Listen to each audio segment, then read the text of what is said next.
Good afternoon, everyone, and welcome to the channel. My name is Gruzbee, and today I'll be reviewing the second episode of the Slime Diaries, everyone's favorite new slice of life anime series set in the world of That Time I Got Reincarnated as a Slime. And if you haven't seen it yet, then I have to wonder why you're even here in the first place. Go watch that crap and then come back and then watch this so I can get the views and the analytics will go up. Unlike the first episode, which was somewhat composed of smaller scenarios or vignettes, this one has more of a theme about it. Rimuru is constantly going, doing, working, and finally, I guess the cards just fall right, and he gets some much needed time for relaxation. And like most people, or slimes, with time on their hands, doesn't really know what to do with himself. Of course, leave it all up to Gobta to help out with that as he takes Rimuru on a trip around the city to experience the food and the newly formed culture going on. I would have thought that Rimuru would have already walked the streets of his own town by now and saw the sights, but I guess when you're neck deep, do slimes even have necks? We're turn a phrase, all right? When you're neck deep in work, I guess getting out and seeing the sights, having a corn on the cob, whatever food they eat, I guess that's sort of a luxury. Naturally, it's just an excuse for Gobta to get out of his work, and that always, it's like, I love the punchlines, I love the setup, I love the delivery, and I love those odd looks that Rimuru gives. Rimuru's got some great facial expressions in this season. It's absolutely amazing.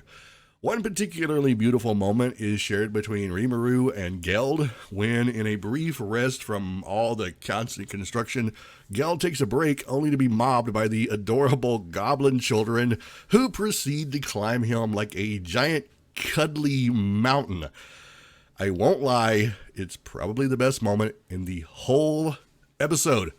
And that's including the revival of the Gabiru Lizard Man song and dance review. Thankfully for Rimuru, he gets the chance to dive into helping with planting the crops and goes full slime at it. And we get a kind of elaborate working montage of sorts. It's not really a montage, there's no music, but it is sort of a combination of everybody working. I don't know what you would call that.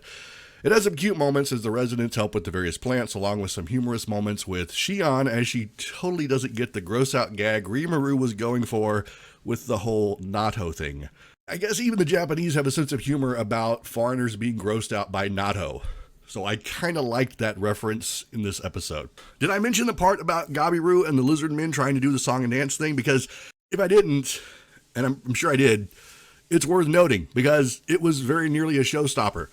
Partially because Rimuru stopped it before it really took off. I don't know about anyone else, but I kind of hope that it sticks around and becomes a part of the season. As in, every episode, I want Gabiru and friends to try to do something with their singing and dancing. That's got to be a thing now.